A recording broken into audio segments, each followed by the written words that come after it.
Well, as we approach Women's History Month, it's important to remember that women have been very involved for decades in science, technology, engineering, and math for thousands of years, in fact, lots of decades. And there is a new book to introduce 50 of those trailblazing women to a new generation. Liz Heineke's been here many, many times. She's the kitchen pantry scientist. She has so many wonderful books and workbooks, and this is her latest, and it's called She Can STEM. Yeah. I love it. I love the title. I love the idea. I love that you're reminding people that there are so many, but you're highlighting 50. Yeah, thank you. And it's fun because some of these women, like Marie Curie, you've heard of before, but others like Ayanna Elizabeth Johnson, maybe you haven't heard of before, but she's doing important work that people should know about. So it was a delight to write about all of them. I love it. You highlight 50, you talk about the 50, there's a lot of little experiments. Let's start out right here. Who is this scientist? Okay, this is Ines Mexia. And so the experiments in the book, or the scientists in the book, are in chronological order. So she was born in 1870. What's cool about her is she always loved science as a girl. She was a daughter of the Mexican ambassador to the US, but she didn't get into science until she was in her 50s. She took a class at Berkeley, and after that she went all over like California and South America. You know, this is a long time ago when men said, you can't do that as a woman going alone. She put on her pants, rode her horse, collected like over 150,000 species of plants, including like 500 that hadn't been described before. So I love really that. Cool, pioneering woman. And then she, of course, chronologically, or she put them all out there and talked about what they were all about, right? Absolutely. So she would carry this backpack that had a huge plant press on it, but kids can press plants at home. I just bought some like sage, some Valentine's flowers, just by putting some plants between layers of newspaper, heavier paper, maybe some cardboard.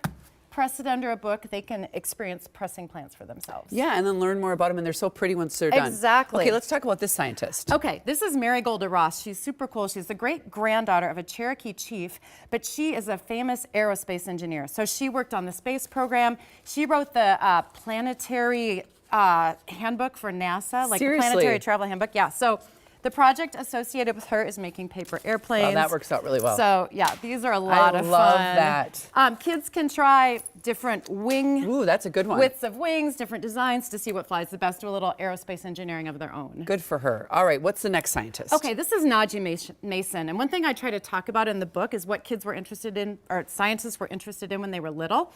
She was actually a gymnast on the American national team. Wow. And she was a track star.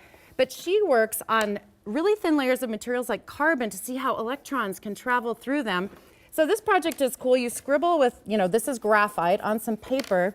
You can make a thumbprint, or you can lift it right off the paper. You put it on tape, so you can see my thumbprints on there. Then you can use another piece of tape to lift it off, and I show it here. But what you're doing is you're making successively thinner and thinner and thinner layers of carbon. So you can see, and then you can look at it under a magnifying glass and see like the little carbon flakes. So even kind of investigative almost. Exactly. How cool that she was that great of an athlete and so smart. I mean, how wonderful. Women are amazing. Yeah, she's an amazing scientist. All right, what about this scientist? Okay, so Ayanna Elizabeth Johnson is super cool. She got interested in science as a kid, going in a glass bottom boat in Florida and seeing the coral reefs. Cool. But she spent her whole life working on ocean conservation and is very concerned about, ocean warming we've all heard about, but also the amount of carbon dioxide. The ocean is like a big sponge, soaks up tons of carbon dioxide. This is just red cabbage juice. You just chop up red cabbage and boil it, but it turns pink if you add an acid like vinegar to it. Can you see that? Yep. It adds blue if you add a base like baking soda to it. Okay. And this is How cool is that? interesting. You can learn about how carbon dioxide acidifies water, so you can see that. Can you see that on camera? Yep. So if you add just tap water to this cabbage juice, tap water has a neutral pH. You can see it doesn't change color much.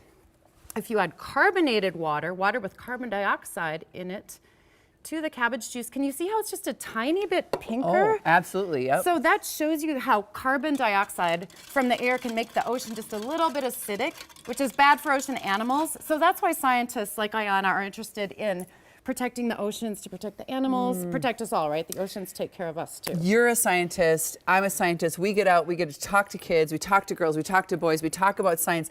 You see the light bulbs come in, and what you're doing is so important. It's so wonderful. Because it brings it home, it lets them know that they can be scientists too in all these different facets, all these different ways. Absolutely, and it shows them they can be at musician, they can be an actor, they can be an athlete, whatever they want, but science can also be part of their Totally. life. They can be interested in the world around them. You have to see all Liz's books. They're amazing, and they're available everywhere. So just Google her name and go to maybe an independent bookstore or Barnes & Noble or Amazon or something and check it out. And all the information is on KARE11.com. Well, we're going to